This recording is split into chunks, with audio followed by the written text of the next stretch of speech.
Hello everyone, welcome once again all of you to my multi-purpose YouTube channels. Myself Naveen Tiwari. Today we will talk about integration of class 12.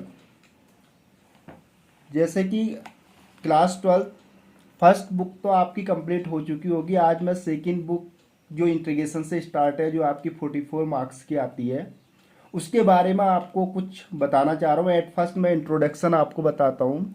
What is integration? Integration क्या होता है?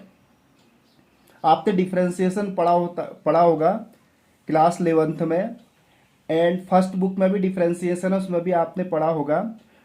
तो integration is the reverse process of differentiation. Differentiation की जो reverse प्रक्रिया है, उल्टी प्रक्रिया है, उसको इंटीग्रेशन बोलते हैं। Integration is the reverse process of differentiation. Suppose that we have a function y is equal to F X is a continuous function. Continuous function means एक ऐसा फंक्शन जो लगातार कंटिन्यूअस सतत बिना ब्रेक हुए स्मूथ तरीके से आगे बढ़ रहा है, जो ब्रेक नहीं हो रहा, जो बीच में ब्रेक ना हो। कंटिन्यूअस मतलब जो लगातार चले, पेन इसमें ब्रेक नहीं होना चाहिए, फंक्शन ब्रेक नहीं होना चाहिए, ऐसा फंक्शन जो है कंटिन्यूअस फंक्शन कहलाता है। Suppose that y is equal to F X एक कंटिन्यूअस फंक्शन है। डेरिवेटिव्स डी बट्टे D X of F X, इसमें x वेरिएबल है, x के रेस्पेक्ट में यदि सपोज दैट इसका डिफरेंशिएशन एफ डैश एक्स है, डी बट्टे डी एक्स एफ एक्स एक फंक्शन है, इस एफ एक्स का डिफरेंशिएशन एफ डैश एक्स है, where F X is any continuous function. जैसे कि मैंने बताया कि कंटिन्यूअस फंक्शन कंटिन्यूअस चलता है, जो कहीं पर ब्रेक नहीं होता है, स्मूथ, जैसे साइन एक्स का ग्राफ बनता है, कॉस एक्स का ग्राफ बनता है, वो कंटिन्यूअस फंक्शन कहलाते हैं। तो integrations can be divided it into two parts. आप इंटीग्रेशन को टू पार्ट्स में डिवाइड कर सकते हैं। एक तो होता है इंडेफिनेट इंटीग्रेशन, एक होता है डेफिनेट इंटीग्रेशन।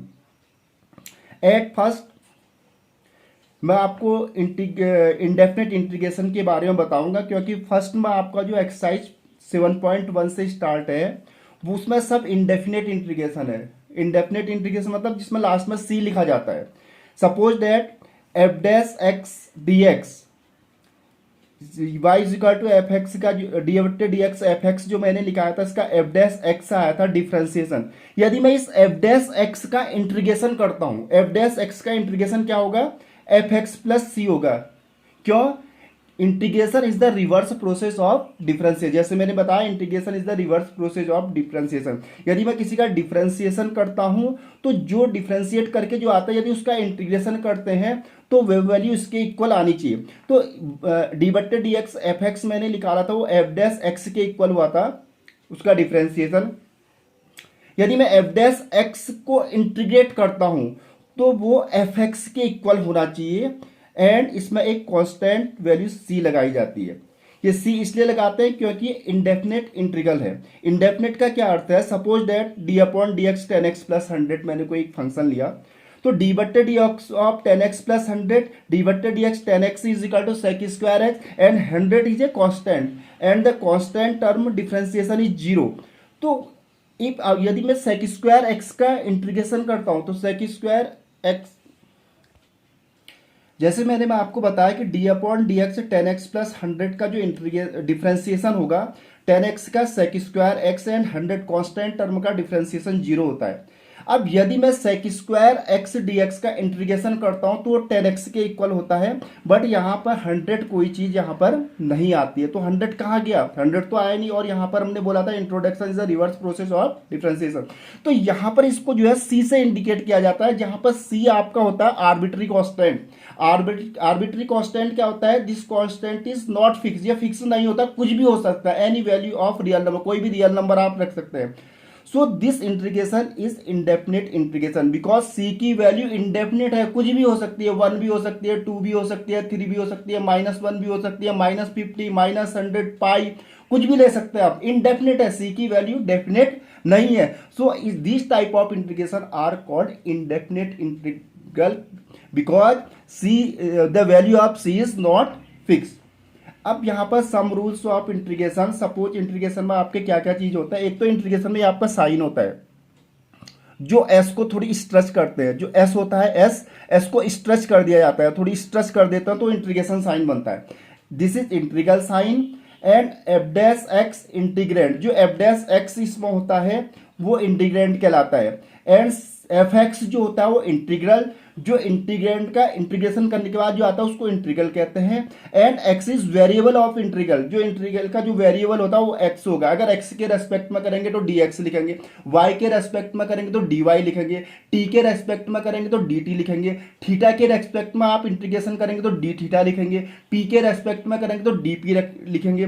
तो वेरिएबल पर डिपेंड करेगा कि आपको डी एक्स लिखना है, डी वाई लिखना है, डी जेड लिखना है, डी टी लिखना है, डी थीटा लिखना है। ये इस बात पर डिपेंड करेगा कि आपका वेरिएबल क्या है। यदि वेरिएबल x में है तो dx, वेरिएबल y में होगा तो dy, वेरिएबल z में होगा तो dz, वेरिएबल t में होगा तो dt, variable sin theta cos theta trigonometric function होंगे तो कोई d थीटा आएगा, ठीक है।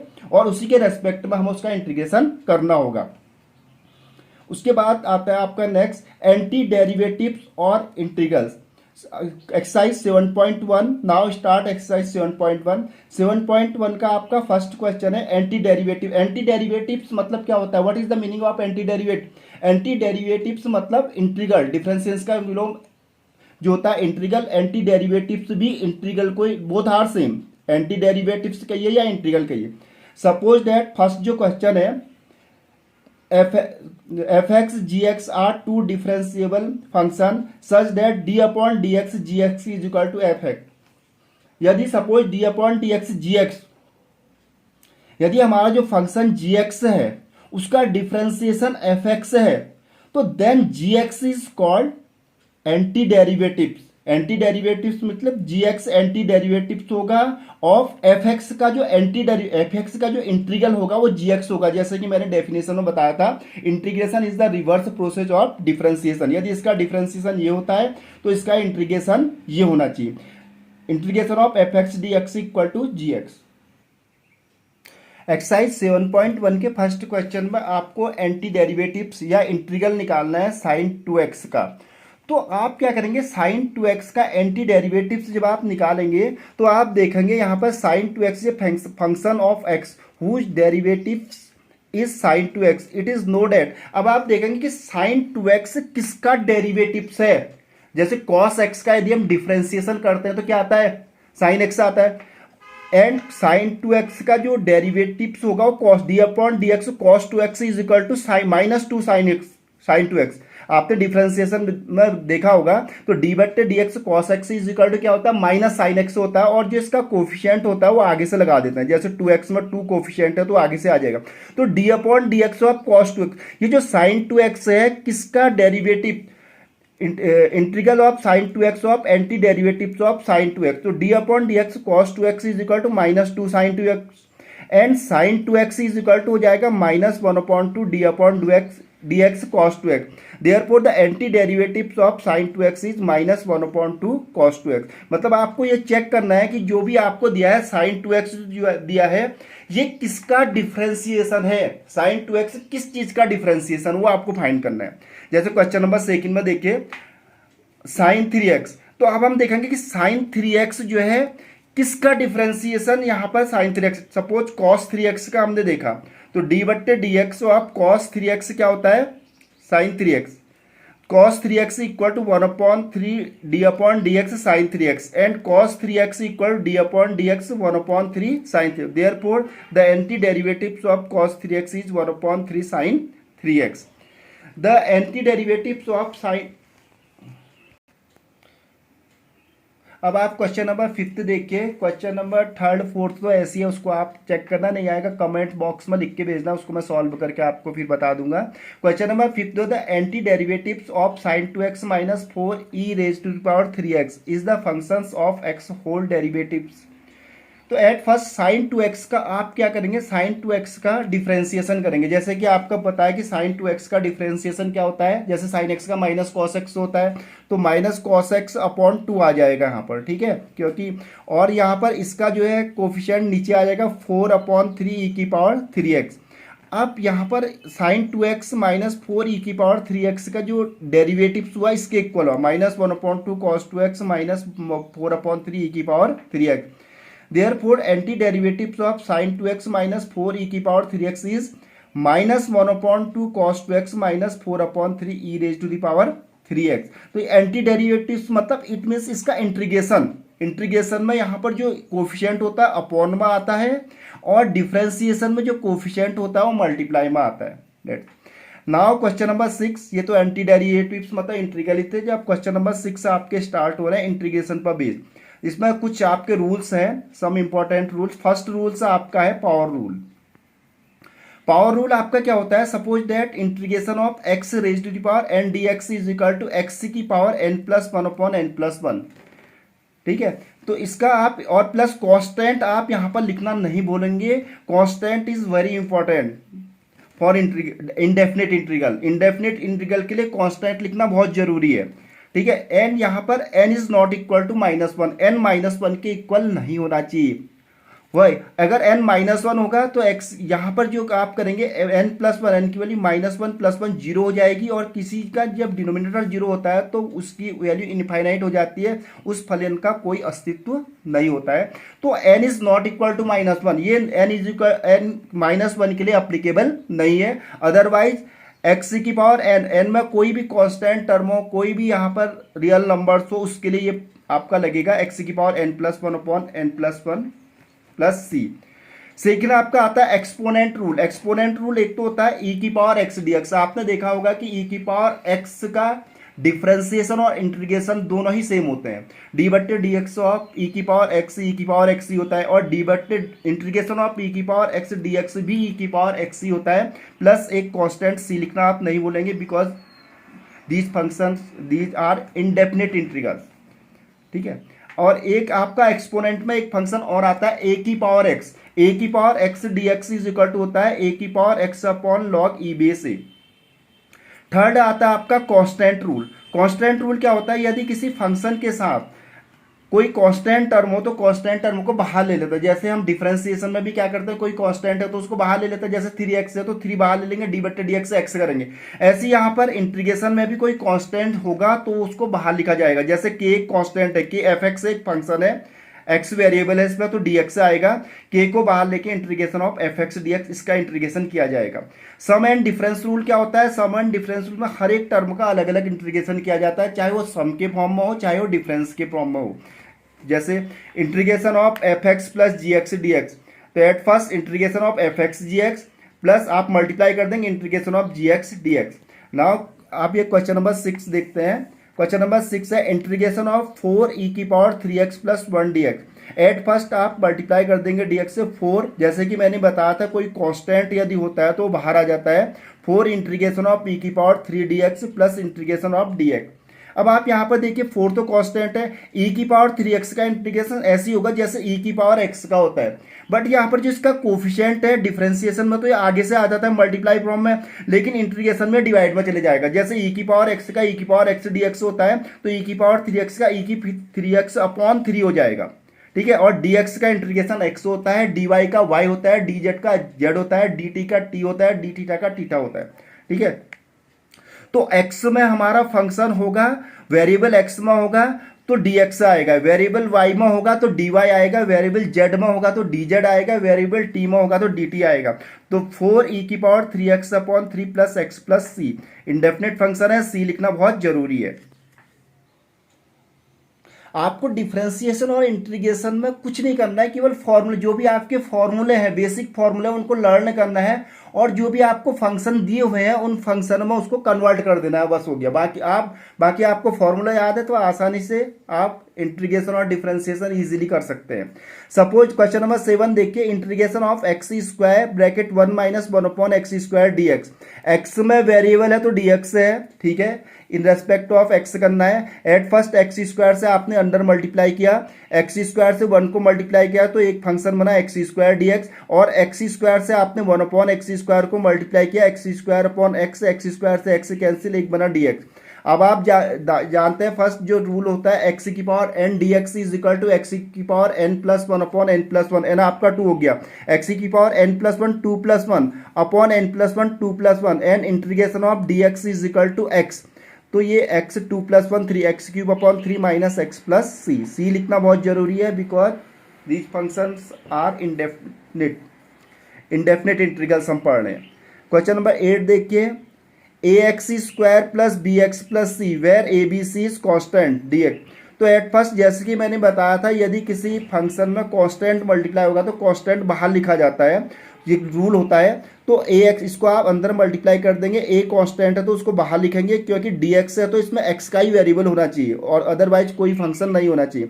ए integration of X square D X plus B, इस पर सम रूल लगा देंगे, जो सम रूल मैंने बताया था सब में अलग अलग हो जाएगा। B integration of X D X plus C integration of D X. A तो कांस्टेंट है, एक्स स्क्वायर में आप पावर रूल लगा देंगे, एक्स की power N plus one upon N plus one, and B खाली एक्स है तो उसकी पावर वन है, उसकी पावर लिखी नहीं जाती है, समझी जाती है कि उसकी पावर वन ही है। बी एक्स की power one plus one upon one plus one, and D X का इंटीग्रेशन सी। तो you get A X two plus X cube upon three plus B X square upon two plus C X plus C. C पहले से रहे तो आप C dash लिख सकते हैं, इंडेफिनेट फंक्शन है तो सी डैश या सी डैश लिखना बहुत जरूरी है। सी यदि ऑलरेडी फंक्शन में है तो आप सी डैश लिख सकते हैं, डी लिख सकते हैं, ठीक है। क्वेश्चन नंबर 9 देखिए, integration of two X square plus E raise to power X D X. Constant term बाहर होगा, integration of X square D X, variable X है तो डी एक्स होना चाहिए, integration of E X D X, इसमें आपने power rule लगाया, X की power two plus one upon two plus one plus E की पावर एक्स एक्सपोनेंशियल फॉर्म में है, ई की पावर एक्स का डिफरेंशिएशन और इंटीग्रेशन दोनों ही सेम होते हैं, ई की power X and constant term C. And question number 10 देखिए, root X minus one upon root X का होल स्क्वायर। जहां पर भी आपकी आइडेंटिटी होगी एट फर्स्ट आप आइडेंटिटी को पहले एक्सपेंड करेंगे और फंक्शन को फॉर्मूले के रूप में लाने की कोशिश करेंगे, तभी आप इंटीग्रेशन कर पाएंगे, अदरवाइज नहीं हो पाएगा। सबसे पहले इसमें a माइनस बी का होल स्क्वायर की आइडेंटिटी अप्लाई करेंगे। रूट एक्स का स्क्वायर a माइनस बी का होल स्क्वायर होता है A square plus B square minus two A B. A इसमें रूट एक्स हुआ, B one upon root X हुआ। ए स्क्वायर रूट एक्स का square करें, किसी भी रूट संख्या का स्क्वायर करते हैं तो रूट हट जाता है। वन अपॉन रूट एक्स का स्क्वायर करेंगे, one upon X minus two A B, two into root X into one upon root X से रूट एक्स कट गया, टू बच गया। अब आप इंटीग्रेशन लगाएंगे, first integration of X D X plus integration of one upon X D X minus two integration of D X. अगर X की power खाली एक्स होगा तो उसकी पावर वन होगी, तो इसमें पावर रूल लगा, X raise to power N में आपने पावर रूल लगाया, एक्स की power N plus one upon N plus one, खाली एक्स मतलब उसकी पावर वन, तो one plus one D X, and one upon X का इंटीग्रेशन होता है log mod X minus two X plus C. C यहाँ पर इंडेफिनेट फंक्शन है तो सी लिखा जाएगा, और वन अपॉन एक्स का इंटीग्रेशन होता है लॉग एक्स। यदि हम एक्स को ऊपर लाएंगे तो एक्स की पावर माइनस वन हो जाती है, तो N is not equal to minus one, जो रूल्स है एन माइनस वन के लिए अप्लीकेबल नहीं है। सो वन अपॉन एक्स का एक अलग से फॉर्मूला बना, वन अपॉन एक्स का is equal to log X mod X. And question number 11 देखिए, X cube plus five X square minus four upon X square D X. जहां पर सबसे पहले आपको फंक्शन को सिंप्लीफाई फॉर्म में लिखना है। सिंप्लीफाई भी ऐसे करना है कि वो इंटीग्रेशन के फॉर्मूले के फॉर्म में आ जाए, इंटीग्रेशन का फॉर्मूला वो होना चाहिए। अब इसमें कुछ भी नहीं दिख रहा हमें, तो हम एक्स स्क्वायर से डिवाइड कर देते हैं हर टर्म को। ये एक्स स्क्वायर सबके लिए, इसके ये एलसीएम एक्स स्क्वायर है तो इस एलसीएम को सेपरेट कर दिया जाएगा हर टर्म के लिए एक्स स्क्वायर। सपोज हम एक्स क्यूब, हम इसमें क्या करेंगे, x cube upon X square कर सकते हैं, five X square upon X square कर सकते हैं, minus four upon X square कर सकते हैं। यदि हमने एलसीएम लेंगे तो वही चीज बनेगी, इसको सेपरेट कर दिया एलसीएम को हमने। एक्स स्क्वायर से कटा तो एक्स बचा, यहाँ एक्स स्क्वायर से एक्स स्क्वायर कैंसिल, यहाँ है तो आपका बचा first X D X plus five D X minus four X raise to the power minus two D X. अब n प्लस वन, खाली वन है तो वन होगा, एक्स पावर रूल आप लगाएंगे, एक्स की power n plus one upon N plus one, you get X square upon two, and second D X equal to X five X minus four, इसमें लगाएंगे X की power minus two plus one upon minus two plus one, तो ये आपका आएगा four X की power minus one upon minus one, minus minus plus हो जाएगा। So X square upon two plus five X plus four upon x plus सी। Indefinite function है, सी तो लिखना है, सी लिखना कभी नहीं भूलना है इंडेफिनेट फंक्शन है। क्वेश्चन नंबर 12 देखिए, X cube plus three X plus four upon root X D X is equal to, अगर x के रूप में फंक्शन है तो dx, y में फंक्शन होगा तो dy, z में फंक्शन होगा तो dz, t में फंक्शन होगा तो dt, थीटा में फंक्शन होगा तो d थीटा, ये मान के चलिए आप। तो x में सारे फंक्शन x के फॉर्म में है तो इसलिए dx लिखा हुआ है। Integration of x cube, x की पावर रूट एक्स को एक्स की पावर हाफ लिखा जा सकता है, D X plus three x upon X की पावर हाफ डी एक्स, जैसे वहां ऊपर सेपरेट किया था ऊपर वाले क्वेश्चन में, ऐसे यहाँ भी सेपरेट करना है, plus four one upon X की power one upon two D X. अब ये पावर जो अपॉन में होती है तो माइनस हो जाती है, मल्टीप्लाई में प्लस हो जाती है, अपॉन में पावर माइनस हो जाएगी, एक्स की पावर वन अपॉन टू ऊपर थ्री से माइनस हो जाएगी, three minus one upon two D X plus three यहाँ पर वन है, one minus one upon two D X plus four X की power minus one upon two D X, two three या six minus five point two X raise to five point two D X plus three X की power one upon two D X plus four, ये आ जाएगा आपका। तो इसमें आप N plus one वाला फॉर्मूला अप्लाई करेंगे, एक्स की power N plus one upon N plus one plus यहाँ भी वही फॉर्मूला अप्लाई किया, एक्स की power N plus one upon N plus one plus four X की power N plus one upon N plus one, जिसको simplify करके आपका आएगा टू अपॉन थ्री एक्स की power seven upon two plus two X की power three upon two plus eight root X plus C. Thanks for watching. Class 12 यदि किसी question में आपको कोई प्रॉब्लम हो रही है, क्वेश्चन समझ में नहीं आ रहा हो, तो आप कमेंट्स बॉक्स में कमेंट्स लिख के सूचित कर सकते हैं, आपकी प्रॉब्लम को सॉर्ट आउट किया जाएगा। थैंक